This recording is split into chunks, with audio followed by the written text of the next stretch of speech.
Com o apoio do ex-presidente Jair Bolsonaro, estamos vendo a repercussão nas redes sociais. O pastor Silas Malafaia está organizando uma manifestação na Avenida Paulista, em São Paulo, para este domingo, dia 26 de novembro.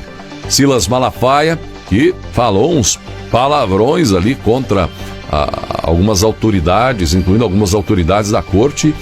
Está demorando muito, né, por Malafaia ser chamado por um ministro conhecido aí, né, diz, o negócio é o seguinte, é assim, o assado, a nossa democracia é essa, falou demais e tal, e mandar o cara, né, preso. Parece que Silas Malafaia, por tudo que tem dito, você não acha que o cara é corajoso demais da conta?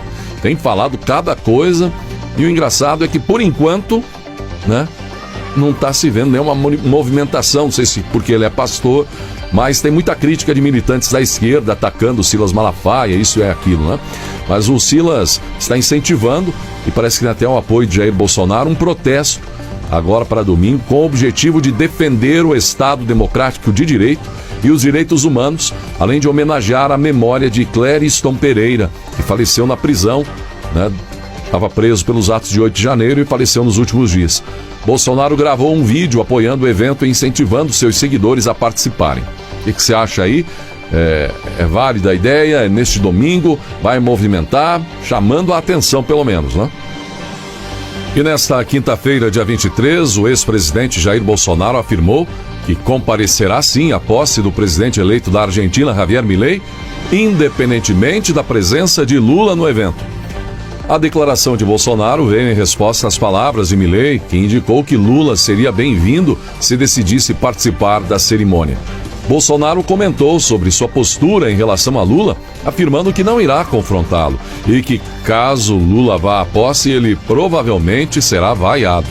Para Bolsonaro, a mudança de postura de Milei em relação a Lula faz parte do protocolo do cargo. Durante a campanha eleitoral, Milei fez críticas severas a Lula, você sabe, né? Chegou a dizer que não falaria com ele durante seu governo. No entanto, recentemente, Milei adotou um tom mais diplomático e convidou Lula para a posse, afirmando que ele é o presidente do Brasil. A falta de uma ligação de Lula para Milei após a vitória nas urnas interrompeu uma tradição histórica, mas a expectativa é de que Lula não compareça mesmo à posse, apesar do convite de Milei. Nas redes sociais, por exemplo, o Abraham Weintraub, que agora é um opositor a Jair Bolsonaro, foi ministro de Educação do ex-presidente Jair Bolsonaro, ele criticou a reviravolta de Milei, diz que começaram as mudanças já de posicionamento. Milei recebeu um comunicado do presidente chinês e devolveu o comunicado de bem, de boa, tranquilo, né? O fato é que agora ele é o presidente e precisa se relacionar de forma diplomática. Algumas reações são esperadas de que ele recue um pouco, até porque campanha é campanha, não é novidade para ninguém que muita coisa que é falada, dita durante a campanha não acontece na vida real se o cara for eleito. Então, por mais que Milei tenha sido bem radical durante a campanha, não é de se esperar que ele assuma algumas atitudes malucas agora, por exemplo, romper com o Brasil. Vai dando jeito para lá, para cá, né, diplomaticamente, com astúcia, com estratégia, para se distanciar um pouco desses parceiros importantes, mas com aquele viés socialista, comunista e tal, né? O ex-presidente dos Estados Unidos, Donald Trump, também confirmou sua visita a Buenos Aires para se encontrar com o presidente eleito da Argentina. A notícia foi oficializada em um comunicado nesta quinta, dia 23, após uma conversa entre eles, embora a data do encontro ainda não tenha sido divulgada. O gabinete de Trump não emitiu comentários sobre a visita. Além disso, o presidente dos Estados Unidos, Joe Biden, também parabenizou Milei pela vitória na eleição presidencial argentina e discutiu as relações bilaterais entre os dois países. Você tá vendo o bafafá generalizado? Pois é, gente. Ministros do STF expressam descontentamento com a aprovação da PEC das decisões monocráticas no Senado, considerando-a um ataque ao poder judiciário. Eles acreditam que isso prejudica a relação entre o Supremo Tribunal Federal e o governo Lula, cujo apoio foi crucial para a aprovação da medida, pelo menos a grosso modo dizendo. Mas o fato é que o nervosismo do STF, a brabeza de Barroso, Gilmar Mendes, entre outros, não é necessariamente porque a PEC passou, mas é que passou com o voto do líder do governo no Senado, Jacques Wagner. Pois é, que é do PT. Então, o senador Jacques Wagner, líder do governo no Senado, você viu o que deu isso aí, né? Votou a favor da proposta. O que você achou disso, né? Mas os ministros da corte viram isso como traição pelos ministros, afetando a comunicação entre o STF e o governo. Dizem que os ministros da corte afirmaram, alguns, né, de que, poxa, tudo que a gente fez por Lula, né, garantiu a posse dele, garantiu que não houvesse um golpe e tal, e agora essa traição, deixando o líder do governo aí votar favorável à PEC, mais ou menos assim, a grosso modo. A postura do Planalto foi de liberar a base para votar de acordo com sua preferência, evitando interferência no processo, dizem. O líder do governo no Senado, Jacques Wagner, que votou favorável à PEC contra o STF, explicou seu voto favorável à proposta de emenda à Constituição como uma escolha estritamente pessoal.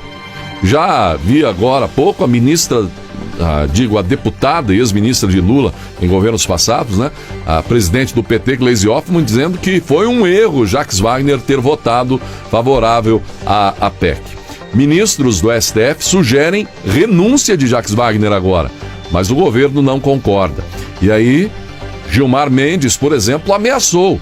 É preciso altivez para rechaçar esse tipo de ameaça de maneira muito clara. Essa casa não é composta por covardes. Essa casa não é composta por medrosos, salientou Gilmar Mendes em tom de ameaça contra os senadores. E pode apostar, tem vida curta essa PEC se passar pela Câmara dos Deputados, porque eles já prometem que vão derrubar ali no STF. Na verdade, democracia hoje, dizem alguns, é o que os ministros da corte acreditam que seja. Já vai a favor deles, então é democracia. Bateu contra, se segura, meu filho, porque o negócio pega. A PEC em questão determina que decisões monocráticas não podem suspender a eficácia de uma lei aprovada pelo Congresso e sancionada pelo presidente da República, exigindo decisões colegiadas. Algumas alterações foram feitas no texto original, como a exclusão de limitações ao pedido de vistas em julgamentos. Embora a proposta não deva ter grande impacto prático no STF, sua aprovação é vista como simbólica e abre espaço para futuras medidas que possam afetar o tribunal, incluindo um impeachment de ministro. A expectativa é que o presidente da Câmara, Arthur Lira, agora ele está de bem com Lula, né? Os acertos, centrão, né? Verbas, emendas e assim por diante, e de repente alguma coisa presa lá na própria corte, ele, Lira, seja o responsável daqui por diante para controlar o ritmo da proposta na Câmara dos Deputados. A ofensiva contra o STF ganhou força a partir da articulação entre o Senado e a oposição, na Câmara, inclusive, com o apoio da bancada ruralista. O presidente do Senado, Rodrigo Pacheco, e Davi Alcolumbre foram vistos como lideranças que buscam se aproximar dos bolsonaristas ligados à pauta anti-STF. Ou seja, eles estão em defesa da democracia, porque por várias vezes estamos vendo a democracia ser atacada, golpeada, e um dos fatos, né, é um juiz julgar, acusar, julgar e cercear advogados, inclusive, em relação a conseguir defender um réu. E veja o caso aí do patriota que morreu agora na Papuda, sendo um absurdo que chocou muita gente no Brasil nas últimas horas. Quiseram até comparar, não, mas antes defendiam presos, né? Que defendiam que presos deveriam pagar o rigor da lei. E agora esse preso aí acharam que foi demais, não sei o quê. Mas aí estão comparando um cara que não matou ninguém, por exemplo, comparando com esse aí que matou o jovem menino lá no Rio de Janeiro, estudante brasileiro, de bem, um cara totalmente inocente, que teve a vida ceifada por um cara que estava solto na rua, que matou gente, que roubou, que tem uma ficha criminal enorme, mas estava soltinho da Silva. E aí agora o cara aí que não matou ninguém, mas esteve lá nos atos do 8 de janeiro, esse preso e morreu por conta disso.